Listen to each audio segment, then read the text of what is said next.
10 mai. Le lendemain, ceux qui étaient restés sur l'autre rive se rendirent compte qu'il n'y avait eu qu'un seul bateau et que Jésus n'avait pas accompagné ses disciples. Ceux-ci étaient répartis seuls.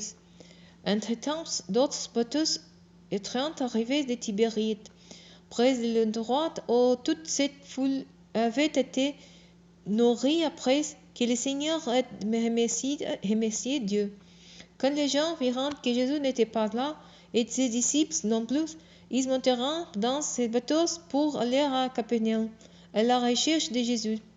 Ils les trouvèrent de l'autre côté du lac et lui demandèrent: Maître, quand es-tu venu ici? Jésus lui répondit: Vraiment, je vous l'assure, si vous me cherchez, ce n'est pas parce que vous avez compris l'essence de mes signes miraculeux. Non, c'est parce que vous avez mangé du pain et que vous avez été rassasiés. Travaillez non pour la nourriture périssable, mais pour celle qui dure pour la vie éternelle. Cette nourriture, c'est le Fils de l'homme qui vous la donnera, car Dieu le Père lui en a accordé le pouvoir en le marquant de son sceau. Et que devons-nous faire pour accomplir les offres que Dieu attend de nous? Lui demanderont-ils encore. L'œuvre de Dieu, répondit Jésus, c'est que vous croyez en celui qui l'a envoyé. Ce quoi ils lui diront: Quel signe miraculeux nous fera-tu voir pour que nous puissions croire en toi? Que vas-tu faire? Pendant qu'ils traversaient le désert, nos ancêtres ont mangé la manne. Comme le dit de ces textes de l'Écriture, il leur donna à manger un pain qui venait du ciel. Mais Jésus leur répondit: Vraiment, je vous l'assure, ce n'est pas moi qui vous ai donné le pain venu du ciel, c'est mon Père qui vous donne le pain du ciel, le vrai pain. Car le pain qui vient de Dieu, c'est celui qui descend du ciel et qui donne la vie au monde. Seigneur, dirent-ils alors, donnez-nous toujours de ce pain-là. Et Jésus répondit: Moi, je suis le pain qui donne la vie.